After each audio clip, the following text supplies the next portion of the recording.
buenas tardes. Agradecemos nuevamente a ustedes por acompañarnos en un nuevo webinar Tópicos de Interés en Cardiología.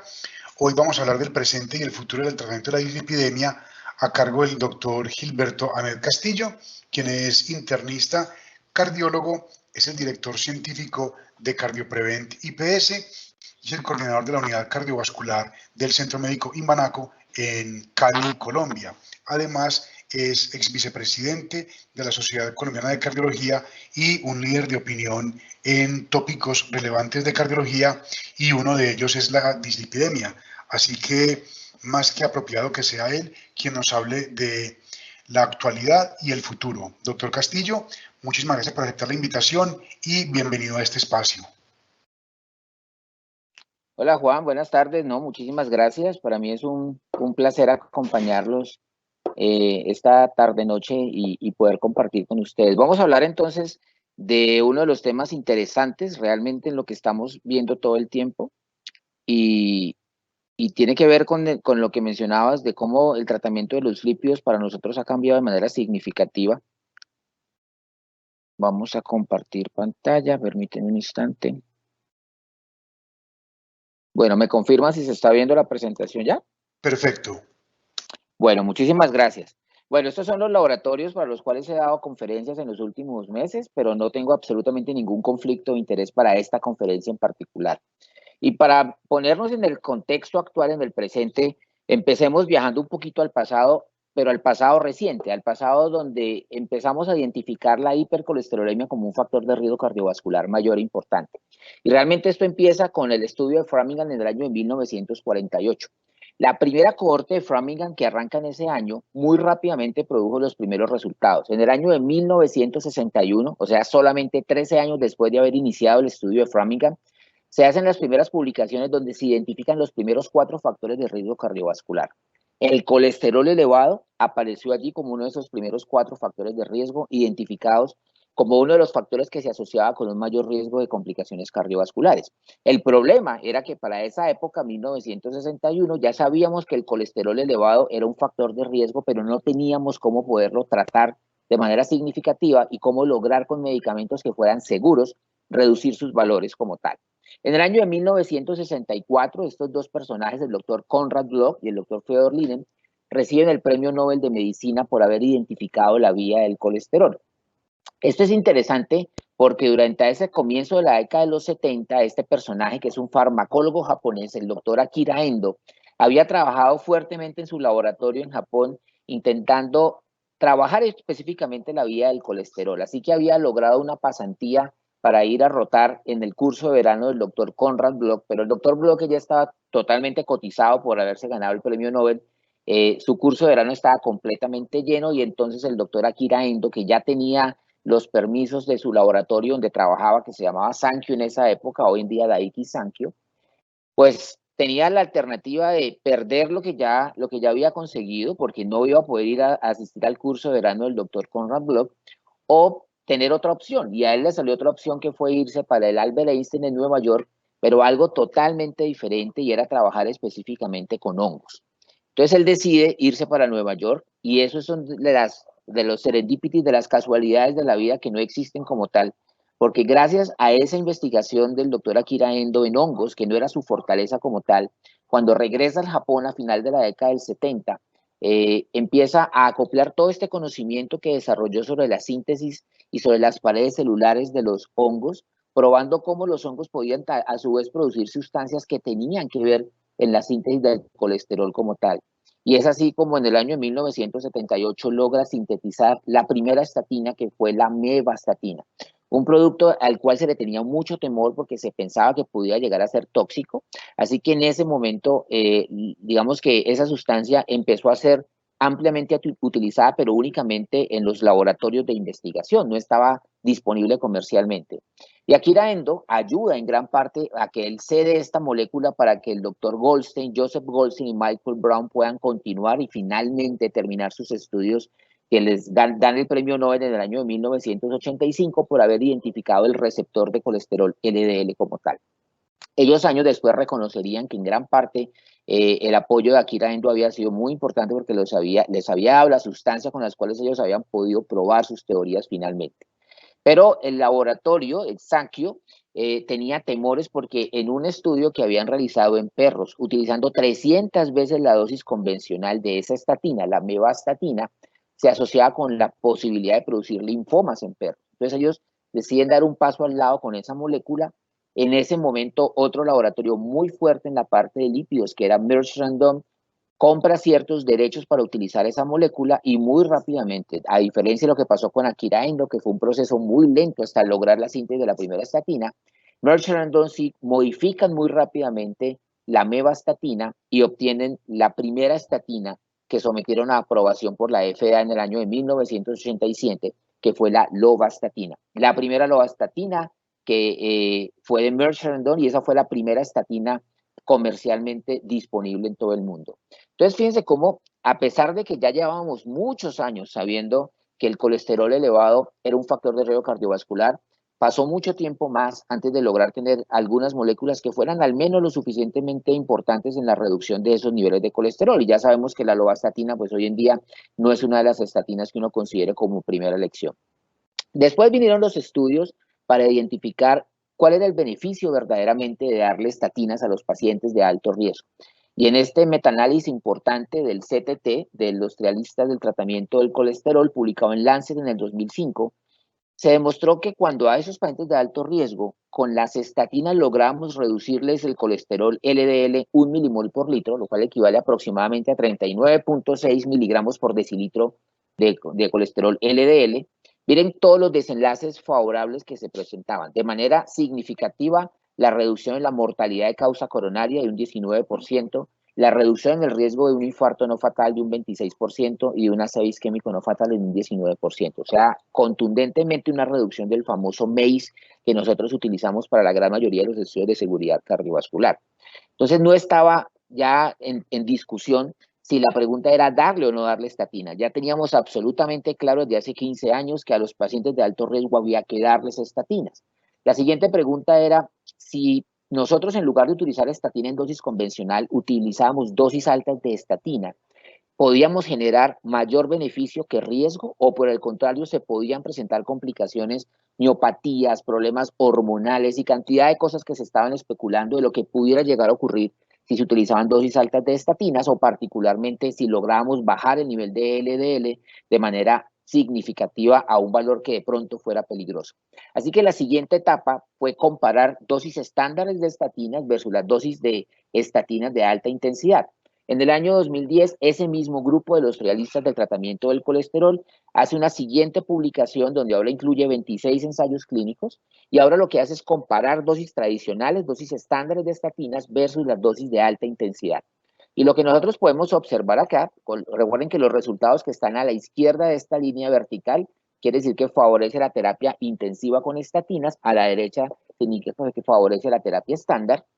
Ya sabíamos que dando estatinas nosotros estábamos impactando de manera significativa en los eventos vasculares, pero ahorita encontramos que si lo que hacíamos era dar dosis altas de estatinas, yo lograba reducir en un 15% adicional la ocurrencia de cualquier evento vascular mayor, incluyendo posibilidad de revascularizaciones, posibilidad de eventos cerebrovasculares, infarto de miocardio, etcétera, sumándolos todos. Pero vamos a los desenlaces más duros que a nosotros nos interesan. ¿Qué pasa desde el punto de vista de la muerte de causa cardiovascular, de cualquier muerte vascular o en general de cualquier muerte, es decir, mortalidad por cualquier causa?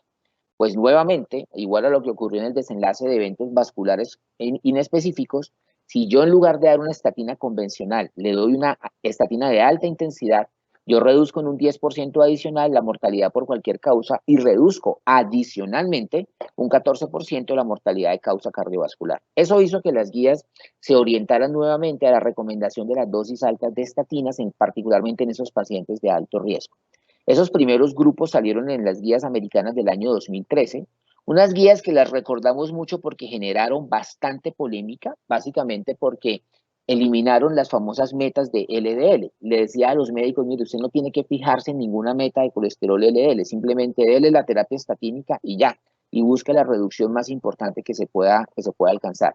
Esas guías tuvieron tanta contradicción que incluso la Asociación Nacional de Lípidos, que es otra organización bastante importante en el manejo de las recomendaciones de lípidos en los Estados Unidos, sacó sus propias guías que iban un poco en contradicción de las guías que había publicado previamente la Asociación Americana del Corazón y el Colegio Americano de Cardiología.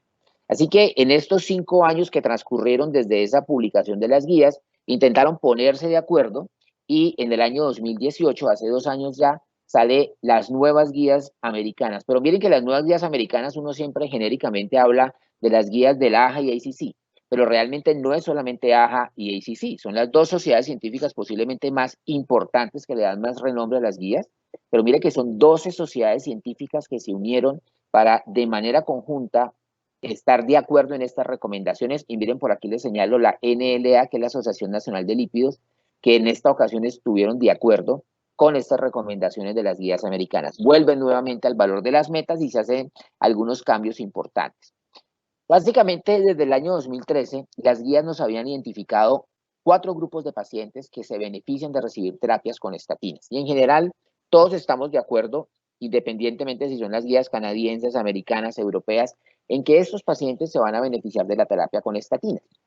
En primer lugar, los pacientes que tienen enfermedad aterosclerótica, no importa de qué lecho, no importa si son coronarios, si son cerebrovasculares, si son arteriales periféricos, por ejemplo, el tener enfermedad aterosclerótica establecida convierte a ese paciente en un paciente de alto riesgo y que se beneficie de la terapia con estatina. Tampoco importa si el paciente ha tenido un evento coronario, por ejemplo, un evento agudo como tal, o si simplemente es un paciente coronario que nunca se ha infartado y que de manera electiva se llevó a una revascularización quirúrgica o percutánea. Es exactamente igual desde el punto de vista del beneficio que tiene. El segundo grupo son los pacientes donde uno sospecha una hipercolesterolemia familiar, aquellos que tienen un nivel de LDL por encima de 190 miligramos por decilitro. El tercer grupo de pacientes son los diabéticos tipo 2, y si uno quiere ser más específico, debería decir diabéticos tipo 2 entre los 40 y los 75 años de edad y que además tienen niveles de LDL por encima de 70. Y el cuarto grupo son los pacientes que no tienen ninguna de esas otras 3 características, es decir, no tienen enfermedad aterosclerótica, no tienen LDL por encima de 190, no son diabéticos, pero yo le aplico alguna evaluación, alguna escala de riesgo y concluyo que ese paciente tiene un alto riesgo. Y ahí es donde hay diferencias según las guías y según las sociedades científicas que las elaboren, porque durante mucho tiempo se recomendaba la escala de riesgo de Framingham. Luego, las guías americanas recomiendan ahora una calculadora que en parte está basada en Framingham, pero no exclusivamente, que se llama la Pooled Core Equation. En Europa, por ejemplo, dicen que Framingham no les sirve a ellos porque sobreestima el riesgo cardiovascular de los pacientes, entonces tienen su propia escala que ya evalúa únicamente mortalidad cardiovascular y se llama SCORE. Entonces, la interpretación de cómo determino yo que es un paciente de alto riesgo es diferente, pero en general, si yo considero que mi paciente tiene un alto riesgo sin tener enfermedad aterosclerótica, ni LDL por encima de 190, y sin ser diabético, ese paciente también se beneficia de estatinas. ¿Cuáles son las recomendaciones respecto a la intensidad de la estatina? Si yo tengo enfermedad aterosclerótica o sospecho una enfermedad de hipercolesterolemia familiar, debo darle a mi paciente estatinas de alta intensidad. Ya les voy a mostrar qué significa eso. Si mi paciente es diabético o tiene un alto riesgo cardiovascular, debo darle al menos estatinas de intensidad moderada. Y hago énfasis en la frase al menos, porque si mi paciente diabético tiene además otras características de riesgo, o el paciente de riesgo al que le hago una escala, no solamente digo que es de riesgo alto, sino de riesgo muy alto, entonces pudiera beneficiarse perfectamente de una estatina de alta intensidad. Ahí vemos los que son las estatinas de alta intensidad. Son aquellas que de manera repetida en los estudios, digamos, la gran mayoría de las veces que se utilizan esas estatinas en esas dosis, logran bajar el colesterol LDL al menos un 50%. Son 2 estatinas, la atorvastatina y la rosuvastatina, pero no en cualquier dosis. Si yo voy a utilizar atorvastatina y quiero garantizar que estoy utilizando la alta intensidad, debo darle 40 o 80 miligramos al día, y si voy a utilizar rosuvastatina, debería darle 20 o 40 miligramos al día. Si tenemos pacientes que posiblemente no requieran alta intensidad, sino moderada intensidad, ustedes ven ahí las estatinas y las dosis respectivas, o posiblemente un paciente que necesite y tenga indicación de alta intensidad, pero que no tolere por presencia de efectos adversos las dosis altas, pudiera desescalonarme a moderada intensidad. Pero digamos que la idea clara es que mientras yo tenga pacientes de alto riesgo, debería, en la medida de lo posible, siempre utilizar una terapia estatínica de alta intensidad. El año pasado salen las guías europeas de dislipidemia en asocio con la Sociedad Europea de Aterosclerosis. Y esta es una discusión muy interesante porque las guías europeas, y lo dejan muy claro en su introducción, son guías basadas en la mejor evidencia disponible independientemente del concepto de costo-efectividad. Es decir, estas guías no contemplan para nada el aspecto de la costo-efectividad, sino simplemente la evidencia disponible. Y menciona también específicamente que en condiciones de recursos de salud, digamos, no limitados, lo cual en nuestro medio prácticamente se vuelve una utopía. Hablar de un recurso de salud ilimitado, pues no es real como tal. Entonces, posiblemente debamos adoptar con un poquito de precauciones y pensando en nuestro sistema de salud local, esas recomendaciones europeas, porque a veces queremos adaptar esas guías y no tomamos en cuenta que hay varios ítems desde el punto de vista de costo-efectividad que deberíamos nosotros tomar en cuenta. Ellos básicamente dicen que todo paciente que nosotros nos tengamos al frente en nuestro consultorio, lo deberíamos clasificar en uno de 4 grupos como tal. Riesgo bajo, riesgo moderado, riesgo alto o riesgo muy alto. Y ustedes ven allí también cómo define para las características para decir que mi paciente tiene riesgo cardiovascular muy alto. En otras palabras, si mi paciente ya tiene enfermedad aterosclerótica, es de riesgo cardiovascular muy alto, que es un diabético tipo 2 con compromiso de órgano blanco o múltiples factores de riesgo adicionales, es un paciente de muy alto riesgo. Si la tasa de filtración glomerular está por debajo de 30, también es un paciente de muy alto riesgo. Digamos que uno ve que los europeos le dan mayor valor a la tasa de filtración glomerular severamente comprometida que la que le dan los americanos. Los americanos también lo consideran, pero no en esa magnitud como tal. Y en esos pacientes de muy alto riesgo, la meta de colesterol LDL debe ser por debajo de 55 miligramos por decilitro. Sin embargo, hacen énfasis que si tenemos algunas características que elevan aún ese nivel de riesgo, pudiéramos incluso llevarlos a menos de 40 miligramos por decilitro.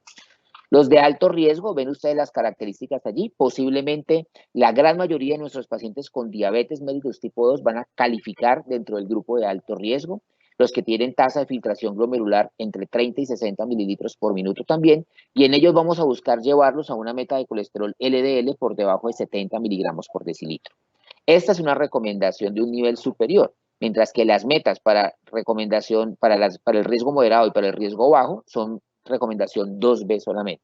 Ahí vemos qué significa un paciente de riesgo moderado. Entonces, un diabético que no tenga ningún otro factor de riesgo adicional, que tenga menos de 50 años de edad y que lleve menos de 10 años de evolución de su enfermedad, yo pudiera decir que es de riesgo moderado. Pero lo interesante es que, por ejemplo, para los pacientes con diabetes, ellos consideran que no existen diabéticos de bajo riesgo. Entonces, la población de bajo riesgo existe obviamente en una pirámide poblacional como tal, donde tenemos todos los grupos etarios, vamos a tener muchas personas de bajo riesgo. Y en esas posiblemente la recomendación te va a tener niveles de LDL, digamos que no estrictos, pero sí por debajo de 130 e incluso de 116, pero como les digo, es una recomendación con nivel de evidencia 2B, llevarlos con medicamentos a esas metas como tal. Entonces, esta es la visión europea de las guías. Ahora, adaptemos lo mejor de las guías americanas y de las guías europeas a nuestra realidad. Y digamos que nosotros vamos también a trabajar 4 tipos de pacientes: riesgo cardiovascular muy alto, alto, intermedio y bajo. ¿Cuáles serían los pacientes de riesgo muy alto? Pues los que ya tienen enfermedad cardiovascular establecida, los diabéticos tipo 2 que tienen múltiples factores de riesgo y los que tienen tasa de filtración glomerular por debajo de 30 mililitros por minuto. De entrada, yo ya sé que estos pacientes son pacientes de alto riesgo, pero yo pudiera también definir dentro de ellos cuáles son los que tienen un riesgo más alto. Entonces, puedo echar mano de esta tabla que nos presentaron las guías americanas en el año 2018 y dice, mire, dentro de esos de muy alto riesgo, hay unos que tienen aún más riesgo. ¿Cuáles? Los que tienen 2 de las características de color naranja que ustedes ven allí, o si tiene una de las características de color naranja y varias de las de color azul. El problema es que no dice cuántas de las de color azul, 2, 3, 4, cuántas necesita para decir que es de alto riesgo. Pero si yo tengo un paciente que ya se infartó, por ejemplo, hace 3 años, y ahora vuelve y tiene un evento coronario agudo en estos últimos 12 meses, ese paciente ya tiene 2 de los criterios superiores. Entonces, ese paciente ya sé que es de alto riesgo. De entrada, por el solo hecho de que se hubiera infartado una sola vez, es de alto riesgo. Pero el que haya tenido eventos recurrentes, o por ejemplo, el paciente que ha tenido ACV e infarto de miocardio, o infarto de miocardio y enfermedad arterial periférica, ese paciente se convierte en dentro de los de alto riesgo en mucho más alto riesgo, y ahí debo ser mucho más estricto en el cumplimiento de la meta de LDL porque puedo lograr un costo-beneficio mayor. Miremos ahora el siguiente nivel para abajo, ya no los de riesgo muy alto, sino los de riesgo alto. Ahí van a calificarse, por ejemplo, la mayoría de los pacientes con diabetes, los pacientes que tienen LDL por encima de 190, es decir, sospecha de hipercolesterolemia familiar, los que tienen una enfermedad renal crónica, pero no por debajo de 30, sino entre 30 y 60, y los que tienen un puntaje de riesgo elevado. Y ahí es muy importante decir, bueno, pero ¿cuál es la escala que vamos a utilizar nosotros? Acuérdense que la Pooled Score Equation que utilizan los americanos hoy en día no incluyó población hispana. La escala SCORE de los europeos no incluye población hispana. Entonces, ¿nosotros qué deberíamos hacer? Este es un estudio publicado hace un par de años donde se intentaron validar las escalas Framingham y PROCAM en una población colombiana de pacientes seguidos en el Hospital San Ignacio en Bogotá.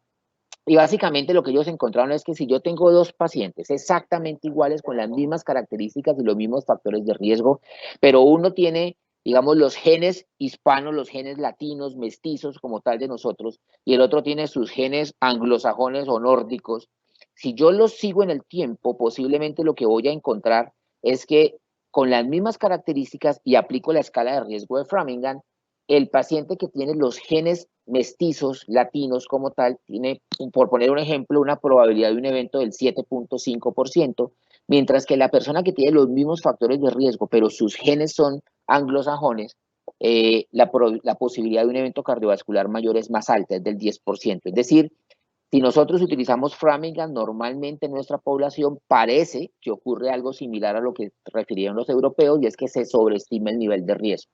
Entonces ellos diseñaron la escala de riesgo de Framingham calibrada para Colombia, que no es más que multiplicar por 0.75. Es decir, yo aplico Framingham común y corriente. Y si Framingham dice que ese paciente tiene una probabilidad de eventos en los próximos 10 años del 10%, para un paciente en Colombia posiblemente no sea del 10%, sino del 7.5% si lo multiplico por 0.75. Pero si utilizando escala de riesgo de Framingham calibrada para Colombia, ese riesgo ya multipliqué por 0.75 y me da una probabilidad mayor del 10%, ese paciente es de riesgo cardiovascular alto. Entonces, si sumamos esto en conjunto, ¿cuáles son los pacientes de riesgo alto o de riesgo muy alto que se beneficiarían de recibir terapia estatínica hoy en día? Los que ya tienen enfermedad aterosclerótica, en el lecho que sea coronario, cerebrovascular, vascular periférico, etcétera. Los diabéticos tipo 2, no importa si lo pongo muy alto o lo pongo en alto, pero la mayoría de los pacientes con diabetes van a calificarse dentro de esos dos niveles y deberían recibir estatinas. Los que tienen LDL por encima de 190, los que tienen una tasa de filtración glomerular por debajo de 60 y los que tienen un Framingham calibrado para Colombia por encima del 10%. Muy importante anotar una cosa. Si tú tienes un paciente que ya tiene enfermedad aterosclerótica o ya es diabético o ya tiene LDL por encima de 190 e incluso si ya tiene tasa de filtración glomerular por debajo de 60, tú no necesitas hacerle Framingham calibrado para Colombia, porque ya de entrada ese paciente es de alto riesgo. ¿Sí? Es una diferencia, por ejemplo, a lo que dicen las guías nuevas americanas. Las guías de diabetes, por ejemplo, dicen que tú le deberías a todo paciente diabético aplicar la Pooled Score Equation para saber cómo es su nivel de riesgo. Nosotros preferimos generalizar y decir, mira, los pacientes con diabetes tipo 2 no tienes que hacerle Framingham calibrado para Colombia, ese paciente automáticamente ya sabemos por ser diabético que tiene un riesgo cardiovascular alto como tal. Entonces a estos grupos de la parte alta de la pirámide, creo que nosotros tenemos la responsabilidad de ser muy juiciosos con la manera como los vamos a manejar y cómo vamos a impactar, porque tenemos toda la evidencia que entre más bajo podamos llevar ese nivel de colesterol LDL, mejor le verá al paciente. Y en los últimos años tenemos una segunda evidencia que se complementa con eso. No es solamente entre más bajo mejor, entre más temprano en la vida de ese paciente yo logre llevarlo a niveles de colesterol bajos, le va a ir mejor también a mi paciente. Entonces, posiblemente no debamos esperar tanto tiempo para impactar de manera significativa o para utilizar estatinas o para buscar niveles más bajos de colesterol LDL. Yo le digo a los pacientes, eso es como la pensión. Si usted espera ahorrar para la pensión cuando ya tiene 40 o 45 años, pues vas a estar en serios problemas y pretendes pensionarte con un buen valor y muy diferente que si hubieras empezado a aportar dinero para tu pensión desde los 20 años. Entonces, ¿por qué tengo que esperar a que yo tenga 40, 45 o 50 años para empezar a cuidar mi endotelio y para poder bajar mi nivel de colesterol LDL de una manera más agresiva? Entonces, esos pacientes de alto riesgo, yo tengo dos opciones básicamente. O le doy atorva o le doy rosuvastatina. Si le voy a dar atorvastatina, debo pensar en darle 40 u 80 miligramos. Si le doy rosuvastatina, debo pensar en darle 20 o 40 miligramos. Eso lo dicen todas las guías y todos decimos que estamos de acuerdo, pero cuando uno mira la prescripción de las estatinas, no solamente en Colombia, sino en la mayoría de los países, esto no refleja la realidad. La realidad es que la mayoría de nuestros pacientes, aún con riesgo alto o muy alto, reciben terapias estatínicas de intensidad moderada e incluso terapias estatínicas de baja intensidad, por varios conceptos, por el temor a los efectos adversos, porque dice que uno no necesita bajarle tanto, porque le puede dañar el hígado, porque le puede dañar el riñón, porque le daña los músculos. Hay cantidad de versiones. El problema no es que la tengan los pacientes, el problema es que el médico se las crea. Y si el médico se la cree y cree que le está haciendo un beneficio al paciente dándole, qué sé yo, lovastatina 40 miligramos en lugar de darle atorva 80 o rosu 40, pues ahí está el problema porque ese médico no está convencido de su práctica como tal, no está convencido del nivel de la evidencia y yo creo que es muy importante retomar ese punto. Yo he tenido colegas, especialistas totalmente, que me dicen, Gilbert, pero tú cómo le pones atorvastatina 80 a tantos pacientes o rosuvastatina 40 si eso no lo aguanta nadie. Digo, ¿cómo así que no lo aguanta nadie? O sea, revisemos qué significa que no lo aguanta nadie. Porque nosotros que hace un par de años aprendimos a medir lo que estamos haciendo, tenemos una cohorte de pacientes con enfermedad coronaria, enfermedad cardiovascular ya establecida, y más del 80% de los pacientes terminan tolerando sin ningún problema estatinas de alta intensidad. Ahora, que no lleguen a la meta que queremos es otra cosa, porque tú le puedes dar la estatina de alta intensidad y aún así no llegar a la meta. Y ya miramos las estrategias que tenemos. ¿Por qué fracasamos para llegar a esas metas de LDL? No hay adherencia al tratamiento con estatinas, eso es clarísimo y eso pasa con cualquier patología crónica. Hay intolerancia a las estatinas, ahí, digamos, esa presencia de efectos adversos hace que los pacientes o los médicos mismos le bajen la dosis o incluso se le recomienden suspenderlas. Y también hay pacientes que, a pesar de que son juiciosos y se toman las estatinas de alta intensidad en la dosis correcta, aún así no logran bajar el LDL por debajo de lo que nosotros queremos. Entonces no son tan potentes muchas veces para lograr la reducción. Pero en la base de esa pirámide está la causa número 1 por la que nuestros pacientes no alcanzan las metas de LDL. Y es porque hacemos una inadecuada formulación de las terapias hipolipemiantes, porque no titulamos adecuadamente, porque decimos, no, yo le voy a empezar estatina, entonces, pero voy a empezarle de a poquitos para que no vaya a haber problemas, y entonces empezamos a torva 10, y entonces un año después decidimos subirle a 20, y entonces el paciente mejor dejémoslo allí, no le sigamos subiendo, y lo dejamos allí y nunca titulamos adecuadamente, estamos formulando inadecuadamente esas terapias hipolipemiantes. Ahora bien, hace poco tiempo, miren, esto es un estudio publicado en JAMA Cardiology hace 3 años, del doctor Christopher Cannon, hicieron un modelo muy bonito de simulación que se llama simulación de Monte Carlo. Cogieron toda una población de pacientes con enfermedad coronaria ya conocida, 102,000 pacientes, ojo con esto, los 102,000 pacientes de los cuales les estoy hablando ya tenían enfermedad coronaria. Entonces, para las guías americanas, si tú tienes enfermedad coronaria, necesitas LDL por debajo de 70, ¿correcto? Y miren, de esos 102,000 pacientes, solamente el 25% de los pacientes tenían LDL por debajo de 70. Es decir, que la inmensa mayoría de los pacientes con enfermedad coronaria no tenían su meta de colesterol LDL en la que uno hoy en día la busca y lo que las guías recomiendan de meta como tal. Pero cuando iban a mirar la causa, pues lo más interesante era esto, que solo el 53.2% recibía terapia con estatina. Es decir, queríamos que le bajara el LDL, pero ni siquiera le estábamos dando estatina. Pero de esos que estaban con estatina, solo el 15% recibían estatinas de alta intensidad. Entonces, ese es el problema que tenemos muchas veces nosotros como médicos. En la simulación que ellos hacen, si le pusiéramos 20 miligramos de atorva, miren cómo el porcentaje prácticamente se duplica de pacientes que hubiéramos logrado llevar a las metas. Y si a los que no llegan a las metas, yo le puedo llevar a 80 miligramos de atorvastatina, prácticamente el 70% de los pacientes alcanzan la meta de LDL. Y si al que no llega a metas le adiciono ezetimibe, que es la otra recomendación, cuando el paciente en monoterapia con estatina no llega a metas, fíjense cómo terminamos con un porcentaje muy pequeño de pacientes, solamente un 14% de los pacientes, terminando en la necesidad de un inhibidor de PCSK9.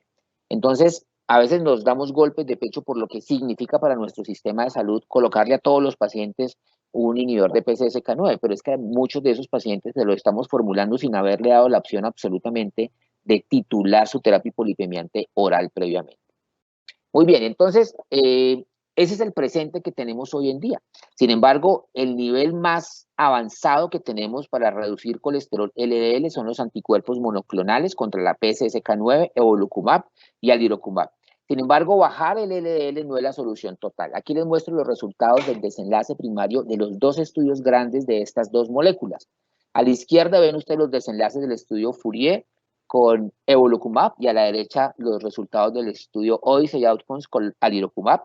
Coincidencialmente, los dos estudios mostraron una reducción del desenlace primario del 15%. Pero lo que le quiero mostrar es esto. Miren cómo la mayoría de los pacientes a 36 meses o a 4 años de seguimiento siguen presentando eventos cardiovasculares. Y por primera vez con estas moléculas estábamos logrando que los pacientes llegaran a 20, 25 o 30 miligramos por decilitro de colesterol LDL. Entonces, bajar el colesterol LDL no es la única solución, como nos demostraron los estudios de inhibidores de PCSK9. Entonces, siempre nos hemos preguntado, bueno, si el LDL no es la respuesta, ¿qué más podemos darle? ¿Será que son los triglicéridos? ¿Será que si le ponemos un fibrato adicional al paciente con la estatina? Y eso se volvió un boom, no entiendo muy bien por qué. El generalizar que a un paciente que ya está con estatina y que tiene colesterol LDL controlado, si yo le adiciono un fibrato al paciente le va a ir mejor. La respuesta es que la evidencia que tenemos hoy en día es totalmente indirecta y no hay ningún estudio que haya demostrado que adicionarle fibrato al paciente que ya está recibiendo estatina impacte de manera significativa y favorezca una reducción de su desenlace cardiovascular. Entonces, hasta el día de hoy no tenemos una respuesta clara ni exacta y las guías van en ese sentido, no recomiendan de manera rutinaria adicionarle fibrato a un paciente que ya está tomando estatina, pero digo el día de hoy porque próximamente tendremos la respuesta en un par de años cuando se termine el estudio Prominent. El estudio Prominent es un estudio donde todos los pacientes, oíganlo bien, todos son pacientes diabéticos tipo 2 y todos ya vienen recibiendo terapia con estatina, de intensidad moderada o de intensidad alta. Y todos los pacientes tienen triglicéridos entre 200 y 500 y además HDL bajito, HDL por debajo de 40. Se aleatorizan a recibir pemafibrato 2 veces al día, que es un fibrato mucho más potente que los que tenemos disponibles hoy en día, y ya sabremos dentro de un par de años si adicionarle pemafibrato a la estatina de intensidad moderada o alta se asocia con una reducción del desenlace cardiovascular. Los omega 3 veníamos en todos los estudios sin mostrar resultados favorables para el omega 3, hasta que se presenta en noviembre del 2018 y se publica en la edición impresa de enero del año pasado los resultados del estudio Reducing. Es interesante porque ese es el desenlace primario, muerte cardiovascular, ACV no fatal, IM no fatal, y se suman dos desenlaces adicionales, la necesidad de revascularización o angina inestable. Utilizó un omega 3, un EPA altamente purificado que se llama el ácido etílico sapentano. Ese producto, primero dos cosas. Esa pureza de esa molécula no se había evaluado previamente como tal, y segundo, lo utilizó en una dosis muy alta de 4 gramos, 2 gramos cada 12 horas. Los estudios previos, primero, siempre han utilizado combinación de EPA y DHA, no son ácidos grasos omega 3 altamente purificados, y segundo, casi ninguno había utilizado esas megadosis de omega 3 que utilizó el estudio Reducing. Miren los resultados. En los pacientes que recibieron etílico sapentano sí hubo una reducción significativa del desenlace primario de un 25% y las guías se manifestaron en ese sentido. O sea, sí le podemos dar omega 3. ¿Cuál es el problema? Que esa presentación, que es la específica para este estudio, no la tenemos tampoco disponible en Colombia. Y los autores del estudio son muy claros. Este estudio es con ácido etílico sapentano, no sirven con otros tipos de omega 3, no sirven con otras combinaciones de EPA ni de DHA, que es lo que nosotros sí tenemos disponible en nuestro medio. Quiero dejarlos con esta diapositiva final que nos habla de lo que viene. Estos son los diferentes targets. Todo el tiempo hemos pensado en colesterol LDL, pero posiblemente haya otras rutas donde podamos tener un efecto significativo. Miren cómo podemos impactar sobre la lipoproteína minúscula, sobre la ApoC3, diferentes moléculas que intervienen en esta síntesis de todo el metabolismo del colesterol como tal, o sobre el ANGPTL3, o sobre los ácidos grasos omega 3 también, especialmente logrando reducciones en triglicéridos. Casi que toda la evidencia hoy en día nos sigue apuntando a si los triglicéridos o el colesterol no HDL es verdaderamente el factor lipídico que yo debería intervenir. Creo que hoy todavía estamos de acuerdo todos en que lo más importante es bajar el LDL, pero ya como las gráficas que les mostré con los estudios de los inhibidores de PCSK9, a pesar de lograr llevar a estos pacientes a 25, 30, 40 miligramos por decilitro de colesterol LDL, aún así estos pacientes se mueren, aún así se infartan, aún así tienen complicaciones cardiovasculares, y esa no ha sido la solución completa, y por eso tenemos que aterrizar muy bien y definir cuáles de los pacientes se van a beneficiar con esas estrategias. Este campo del colesterol no HDL, del impacto de los lípidos, sigue siendo supremamente atractivo, y el futuro seguramente nos va a deparar resultados increíbles que de pronto son muy diferentes a lo que hoy en día estamos acostumbrados a hacer. No se olviden que el tratamiento más importante para las dislipidemias en pacientes de riesgo alto y muy alto, sin lugar a dudas, son las estatinas, no los han desbancado, y entre mayor sea el nivel de riesgo del paciente, siempre debemos echar mano de la estatina de alta potencia. Por favor, solamente vámonos a estatina de intensidad moderada si hay una real intolerancia, si el paciente tiene verdadera intolerancia, que no es simplemente que le duelan los músculos una vez, o que vimos una elevación de las transaminasas, o que se elevó ligeramente la CPK total. Si hay una intolerancia real, en ese caso echamos mano de las de intensidad moderada, pero mientras el paciente lo tolere, la dosis máxima de estatina tolerada es importante. Si ya tengo en estas dosis máximas de estatina tolerada y el paciente sigue por fuera de metas, adicionar ezetimibe es una muy buena opción. Y si con la monoterapia con la estatina en alta intensidad más ezetimibe, mi paciente sigue fuera de metas, debería pensar en un inhibidor de PCSK9, entendiendo muy bien el contexto del costo-beneficio que es tan importante en nuestro medio. Muchísimas gracias por su tiempo, gracias por su atención, y quedamos listos para compartir las preguntas con ustedes.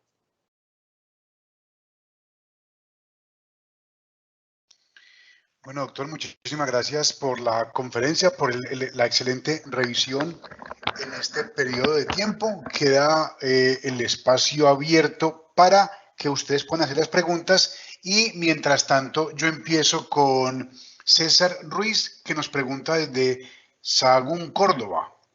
¿Están indicadas las combinaciones de estatina con ácido fenofíbrico en cápsula de doble capa para tratar dislipidemias mixtas con LDL mayor de 190 y triglicéridos mayores de 500, o en aquellos pacientes diabéticos con muy alto riesgo cardiovascular?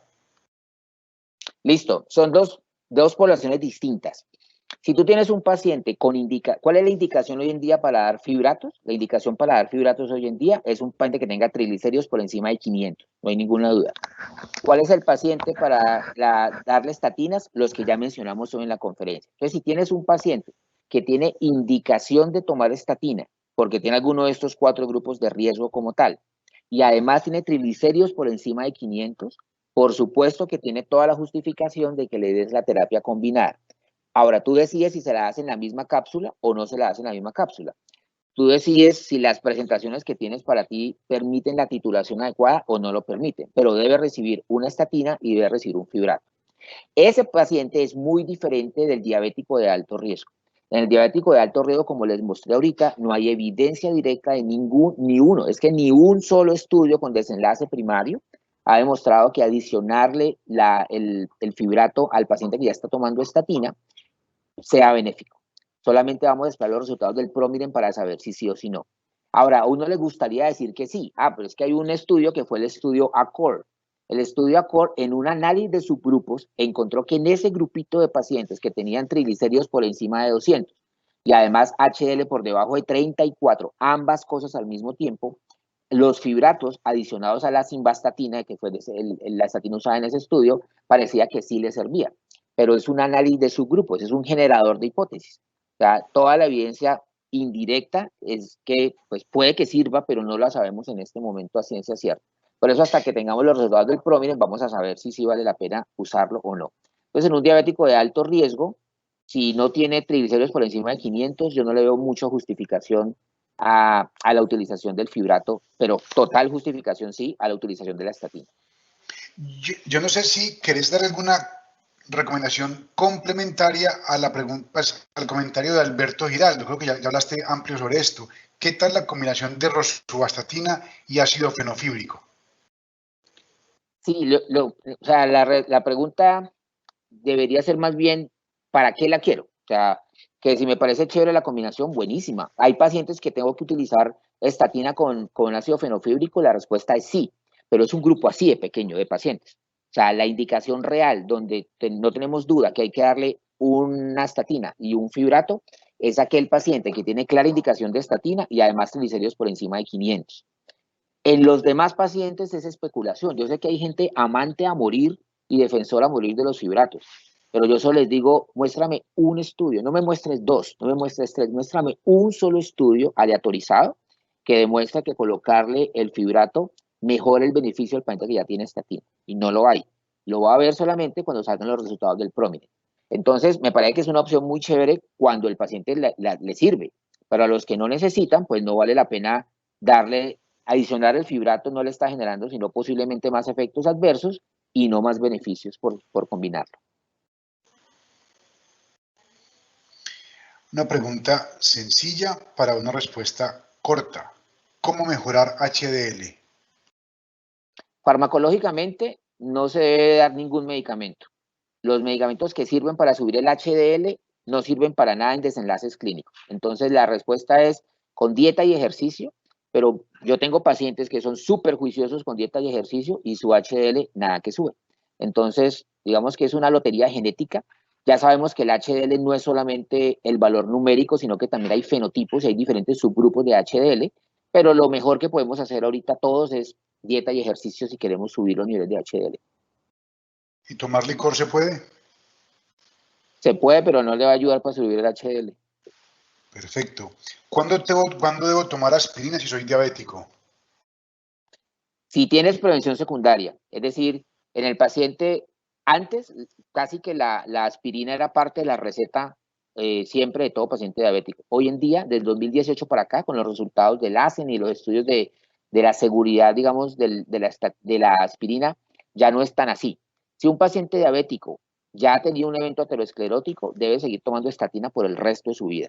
Pero si un paciente diabético no tiene niveles de riesgo elevados, no tiene, digamos, no ha tenido ningún evento aterosclerótico como tal, toca evaluar muy bien si se justifica o no, porque ya vimos que el desenlace, el beneficio de tomar aspirina en reducción de eventos trombóticos es real, pero es sobrepasado ampliamente por el incremento en el riesgo de sangrado, sobre todo sangrado mayor gastrointestinal, entonces termina siendo peor el remedio que la enfermedad. Entonces hoy en día ya al diabético común y corriente que no tiene niveles de riesgo aumentado está contraindicado. En el de riesgo moderado está contraindicado la utilización de aspirina. En el de riesgo alto debes analizarlo muy bien con el paciente si se pone o no se pone.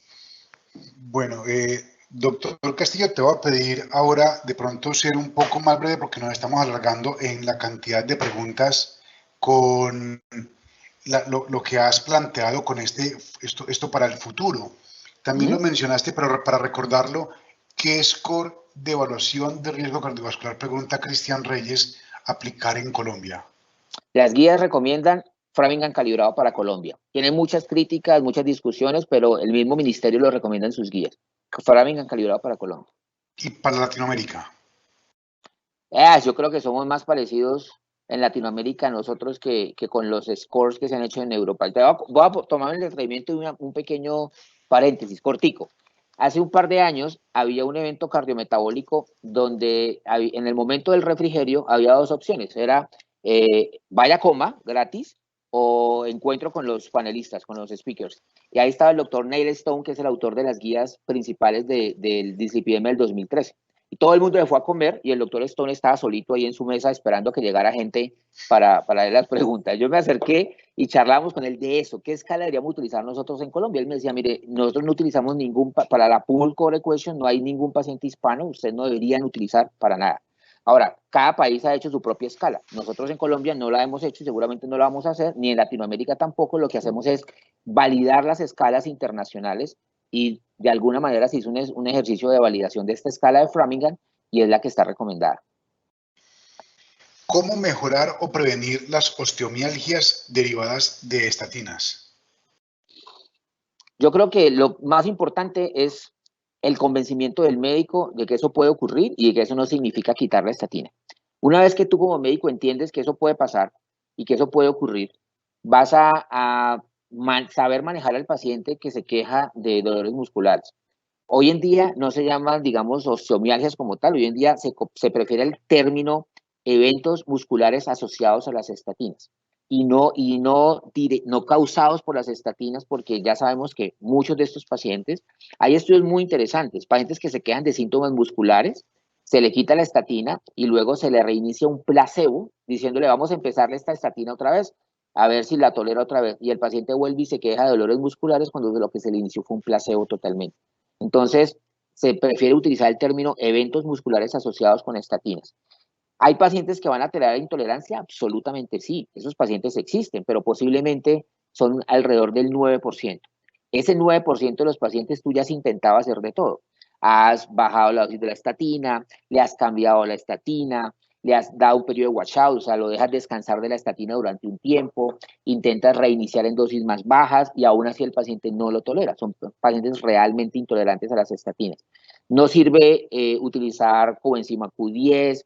A veces, bueno, cuando los pacientes con síntomas musculares es importante mirar cómo están los niveles de vitamina D, cómo está la TSH, pero en general no hay nada eficaz para prevenir ningún tratamiento especial que uno pueda darlo para disminuir los dolores musculares. ¿En quién en Colombia o en Latinoamérica se debería hacer score de calcio? Pues digamos que la recomendación de score de calcio es para aquel paciente, es cuando yo quiero reestratificar el nivel de riesgo. Yo puedo reestratificar en un paciente que yo considero que es de bajo riesgo, pero que tiene algunos antecedentes importantes. Por ejemplo, antecedentes familiares. Yo digo, bueno, miremos a ver, este paciente tiene un score digamos, una escala de riesgo por la que sea que yo lo haya evaluado baja, pero tiene antecedentes familiares importantes, podemos hacerlo. Pero particularmente son aquellos pacientes donde el riesgo puede ser intermedio y él no está muy convencido de tomar estatinas. Para mí, yo que tengo, digamos, afortunadamente la posibilidad de pedir score de calcio, yo no pido score de calcio y no lo hago y no recomiendo que la gente lo haga porque creo que es un examen cuando tú no eres capaz de convencer a tu paciente del beneficio de la estatina. Yo estoy convencido de los beneficios de las estatinas y si tú tienes un paciente donde las guías recomiendan, mira, si el paciente tiene un riesgo intermedio y tú le quieres dar estatina, pero el paciente está renuente a tomar estatina, pues sale un score de calcio. Si el score de calcio es de 0, perfectamente lo puedes dejar sin estatina y no hay ningún problema. Pero yo creería que en nuestro medio no le veo mucho sentido a la utilización del score de calcio para reclasificar pacientes. ¿Existe un límite de edad para iniciar manejo con estatinas? Depende si estamos hablando de prevención primaria o de prevención secundaria. Si tú tienes un paciente de 80 años que se infarta, nunca había tomado estatinas previamente, ese paciente debe recibir terapia con estatinas y es prevención secundaria y está recomendado. Si el paciente ya venía recibiendo estatinas desde antes, cumplió 75 años, pues al otro día de su cumpleaños va a seguir tomando la estatina exactamente igual, no tiene que suspenderla. En prevención primaria sí es diferente. También ahí están en curso los estudios de prevención primaria. No tenemos evidencia por encima de los 75 años de edad. Es decir, si por primera vez llega a tu consulta un paciente que tiene 75 años o más, ese paciente nunca le han formulado estatina, tú le evalúas su nivel de riesgo y te das cuenta que ese paciente tiene riesgo alto. O por ejemplo es un paciente diabético y por alguna razón nunca tomó estatina. No sé, es un paciente de alto riesgo, pero prevención primaria no ha tenido ninguna complicación, no está tan claro si valga la pena iniciarle una estatina en prevención primaria después de los 75 años de edad. Yo creo que finalmente es como todo, es el juicio clínico para que tú decidas si se beneficia o no de iniciarle en prevención primaria después de los 75 años. Omega 3 en riesgo cardiovascular y dislipidemia. Omega 3, las guías lo recomiendan, pero muy claro, el omega 3 que recomiendan es ácido etílico sapentano, dosis de 2 gramos cada 12 horas. Eso no está en Colombia, no se consigue en Colombia. Yo me acuerdo, empezando esto de la pandemia, un infectólogo me llamó a preguntarme por ese medicamento. Y le dije, mira, no se consigue y lo que tenemos en Colombia no es ni parecido a ácido etílico sapentano. O sea, los que tenemos nosotros son combinaciones de EPA con DHA y no da. Entonces no es ese mismo. Y si tú lees los resultados del Reducit, en el mismo análisis del Reducit, los autores, que el autor principal, el doctor Deepak Bhatt, dice, mire, estos resultados son exclusivos para ácido etílico sapentano y no aplican para otras combinaciones de ácidos grasos omega 3 ni para ácidos grasos no purificados y no deben extrapolarse a otros tipos de omega 3. Las guías americanas y las guías europeas también lo refuerzan. Hoy en día es una recomendación clase 2A la utilización de EPA purificado en ese grupo de pacientes, 2 gramos cada 12 horas. Mientras nosotros no tengamos eso, utilizar el omega 3 que tenemos aquí no le veo mucho sustento. En cuanto a disfunción renal, nos preguntan qué hacer en estos pacientes. Hay otra pregunta que nos dicen, tengo muchos pacientes con disfunción renal, pasan de estadios 2 a 3B, bajo o quito la estatina y mejora el LDL. ¿Qué hacer en estos pacientes? La causa número 1 de muerte en los pacientes con enfermedad renal crónica se llama infarto agudo de miocardio. En los pacientes con enfermedad renal crónica es supremamente importante la utilización de la estatina. Cuando tú ya tienes un paciente por debajo de 15 mililitros por minuto o un paciente que ya está en diálisis, ahí ya dar estatina o no darla no te cambia el pronóstico. Ahí ya tienes un endotelio tan dañado, tan comprometido, que se pierde totalmente el efecto benéfico de las estatinas. Entonces, mientras el paciente esté hasta 15 mililitros por minuto, debe recibir las estatinas. En ese proceso hay un estudio que comparó rosuvastatina o atorvastatina. Posiblemente la tasa de declinación de la función renal sea un poco más lenta con atorva. Entonces, en la medida en que va comprometiéndose la función renal, posiblemente atorvastatina sea una buena opción por encima de rosuvastatina, pero deberíamos seguirlo dando sin ningún problema. ¿Qué opina del ácido bempedóico? Me parece que es una muy buena alternativa. El gran problema es que parece que si lo quieren traer, lo van a traer muy costoso. A mí me parece que es una muy buena alternativa para que, o sea, si eso vale lo que vale una estatina, y yo tengo pacientes que no toleran la estatina, el ácido bempedóico puede ser una muy buena alternativa para lograr reducir el LDL por encima de la combinación con ezetimibe. Pero si el ácido, entonces, ¿por qué hago yo tanto énfasis en esto? Porque yo creo que nosotros tenemos que cuidar nuestro sistema de salud y cuando tú vas estricto a los pacientes que tienen indicación, si tú vas a las guías europeas y un paciente de riesgo cardiovascular muy alto que no tenga LDL 55, tendrías que ponerle, si está con estatina y ezetimibe, tendrías que ponerle inhibidor de PCSK9. Eso significa una tonelada de pacientes en Colombia para ponerles inhibidor de PCSK9 y no hay sistema de salud que te aguante eso. Entonces, si tú lograras tener un paso antes, un medicamento eficaz que te baje más los niveles de LDL sería una buena alternativa. El problema es que no creo que vaya a salir tan económico y que no vaya a salir tan barato como para utilizarlo ampliamente, pero pues esperemos a que llegue al país y lo evaluaremos a ver.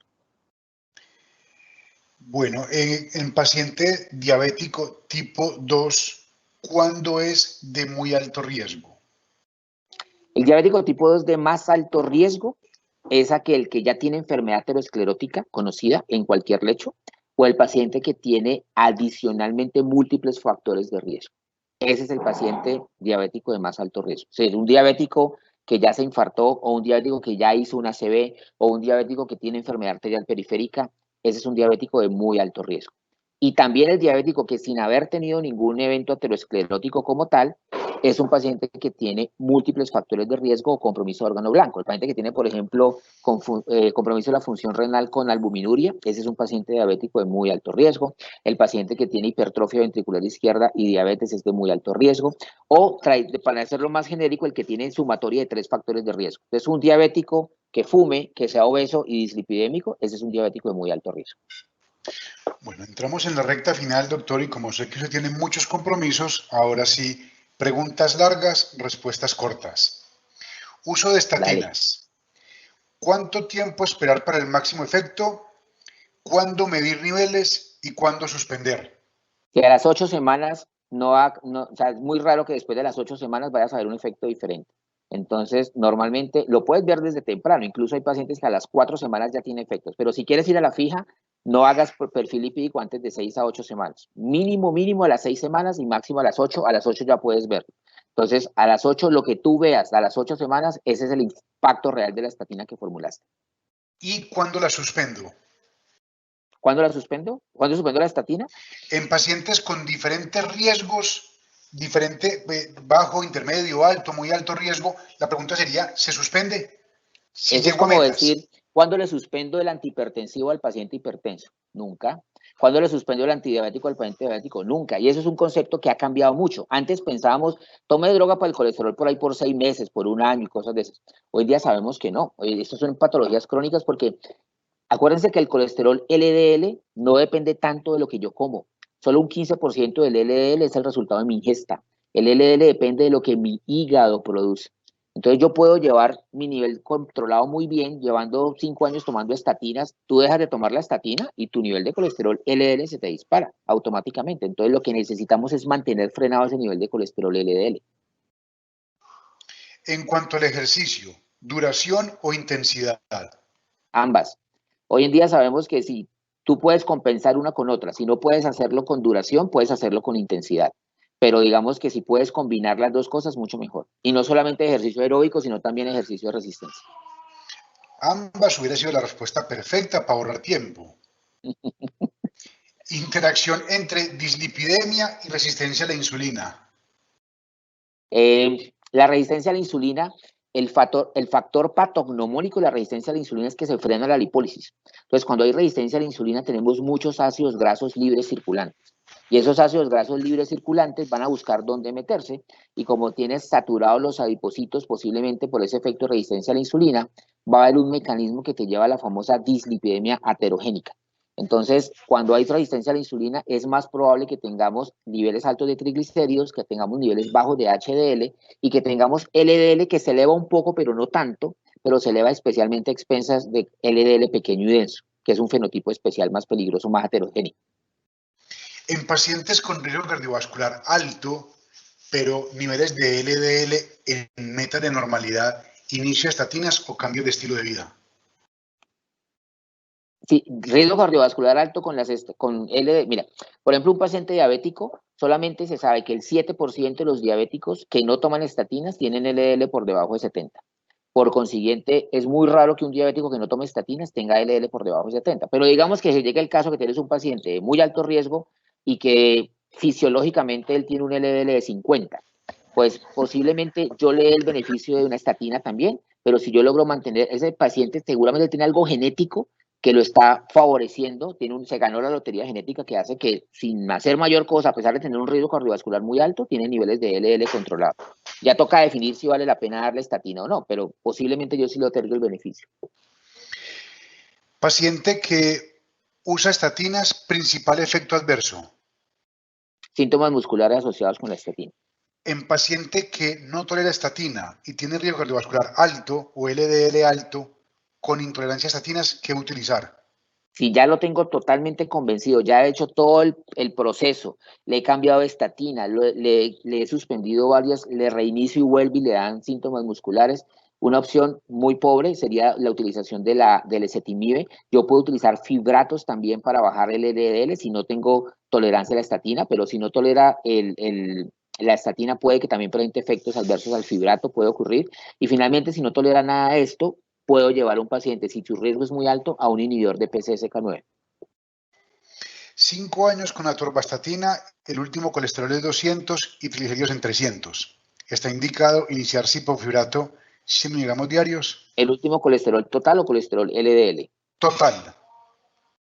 Si uno busca el LDL finalmente, si tú estás en la meta de LDL, yo creo que con la atorvastatina seguiría indefinidamente. Si tienes, la gran pregunta es si los niveles de triglicéridos entre 200 y 450 o 500 deberían ser tratados farmacológicamente. Hoy en día la respuesta es no. Hay mucha evidencia indirecta que parece decir que sí, pero no tenemos el primer estudio que lo confirme. Miocarditis y estatinas. Anecdótico. Doctor Chía, esa es la respuesta, anecdótico. Nos mencionan otra vez la evaluación en pacientes diabéticos del calcio en arteria femoral por ultrasonido, la utilidad para determinar prevención secundaria, creo que ya hablamos bastante al respecto. Tú usas lo que tengas. O sea, por ejemplo, en Argentina casi me matan en una charla porque pues, yo dije lo mismo que dije ahorita. Allá aman totalmente el score de calcio. Y digamos, si tú tienes la facilidad, si han entrenado, les gusta hacerlo, pues lo van a poder utilizar. Lo mismo los que utilizan el ultrasonido para grosor de íntima media coronaria, y grosor de íntima media carotidia, perdón. Entonces, son ayudas pues adicionales, pero creo que con la parte clínica tenemos una muy buena aproximación. Mi abuelo tomó toda la vida agua de canela para bajar el colesterol y murió a 97 años sin dislipidemia. Maravilloso, Creo ¿no? que se ganó la lotería genética, pero no fue su bebida. No, pero puede que sí, para que la sigan usando. Una pregunta que creo que es muy importante. Dosis día de por medio de estatinas. no está recomendada. A veces cuando el paciente definitivamente no la tolera, esa es una de las estrategias que uno puede utilizar. Entonces, la ventaja es que, por ejemplo, la rosuvastatina, que tiene la vida media más larga, pudiéramos, hay esquemas medidos de dosis interdiarias, pero no es lo ideal, es solamente en el paciente que definitivamente no tolera la estatina diaria. No es que digámosle al paciente, mire, para que no esté tan asustado, tómese solamente unas 3 o 4 a la semana. No es la recomendación, solo en caso que el paciente no tenga tolerancia a la dosis diaria. Bueno, creo que ya vamos terminando. La AJA menciona persistencia de triglicéridos por encima de 175 como un factor potenciador del riesgo cardiovascular. ¿Se consideraría en estos pacientes inicio de estatinas? De estatinas no. Bueno, si tú tienes solamente triglicéridos elevados, en la primera terapia para bajar triglicéridos se llama estatina. ¿Cómo así? Sí, tal cual. Cuando tú tienes triglicéridos elevados, lo primero que tú debes hacer es tomar estatina. Y después de que tomes la estatina, mira cómo se quedan tu nivel de triglicéridos. Obviamente las estatinas no tienen su efecto principal sobre los triglicéridos, pero sí ayudan en una pequeña reducción. ¿Qué tanto ayuda la estatina a bajar triglicéridos? Ayuda. La reducción no es superior al 15%, pero muchos pacientes con esa reducción es suficiente. Por eso es que no está tan claro que el paciente se beneficie de una reducción adicional hasta este momento. Entonces, la estatina es la primera opción de tratamiento farmacológico para el paciente que tiene que tomar estatina y que además tiene triglicéridos elevados. Perfecto. Dislipidemia familiar, ¿qué dosis recomienda de estatinas? La dosis más alta si el paciente la tolera adecuadamente. Idealmente atorvastatina y rosuvastatina. Sí, atorva o rosu. Una pregunta es, ¿ACV solo se considera un marcador de alto riesgo cardiovascular? Sí. Hipertenso sin factores de riesgo y LDL en 130, triglicéridos mayores de 300. ¿Prefiere estatina o fibrato? Posiblemente ninguna, porque si solamente es un paciente hipertenso y es un paciente, me lo pones en el contexto que tiene 30 años, que hace deporte, que no es obeso, que no fuma ni nada, ese paciente tiene un bajo riesgo cardiovascular. Si tiene bajo riesgo cardiovascular, no tiene indicación de tomar estatinas. Y si tiene triglicéridos en 300, lo que tienes que ponerse juicioso con la alimentación, dejar de tomar alcohol, que eso le ayuda mucho a la reducción de los triglicéridos, pero no recibir terapia farmacológica. Y LDL, ese paciente, LDL en 130. Sí, no, a mí el LDL en 130 en ese paciente no me preocupa. Me parece es que si tiene triglicéridos tan altos, yo debo hacer muy específica la intervención de cambios terapéuticos de estilo de vida y seguramente vamos a lograr una reducción de su perfil lipídico. Igual recordarle a K, ok, ¿cuánto tiempo esperar para adicionar ezetimibe a la terapia con estatinas? Mencionaste 8 semanas, ¿correcto? Sí, pero también, sí, pero eso no pasa en la vida real. A veces nos demoramos 6 meses, 1 año, 2 años para hacer un brinco más. Si tú tienes un paciente muy alto riesgo, no debes esperar tanto tiempo. Un paciente que ya se infartó y si este paciente a los 2, 3 meses no está en la meta de LDL con la dosis máxima de estatina, deberías adicionarle ezetimibe. Y saludos desde varios colegas de diferentes partes de Latinoamérica. Te saluda el Iván Rendón desde Medellín, el doctor Gracias. Chacín de Venezuela y otros colegas. Pudimos responder todas las preguntas. Les recordamos a aquellos que apenas están ingresando que la conferencia la pueden ver desde el comienzo en esta plataforma en este momento. Y vamos a responder una última pregunta. Uso de estatinas en diabetes mellitus tipo 1. El nivel digamos, el riesgo del paciente con diabetes tipo 1, aunque es un riesgo elevado, es diferente del paciente con diabetes tipo 2. Pero si tu paciente tiene características adicionales de riesgo que se pueden medir, sobre todo con la duración de la diabetes, es un paciente que tiene indicación de tomar estatina. Bueno, agradecerle al doctor Castillo por haber aceptado participar en esta actividad, agradecerle a los más de 400 asistentes que tuvimos en este evento académico, también al doctor Castillo de responder las 42 preguntas que recibimos y finalmente al grupo de audiovisuales y comunicación y de educación médica de la Fundación Valle de Lili. Doctor, si quisiera hacer algún comentario para terminar. No, muchísimas gracias por la invitación, Juan, y un placer y siempre para acompañarte en lo que necesites. Muy amable.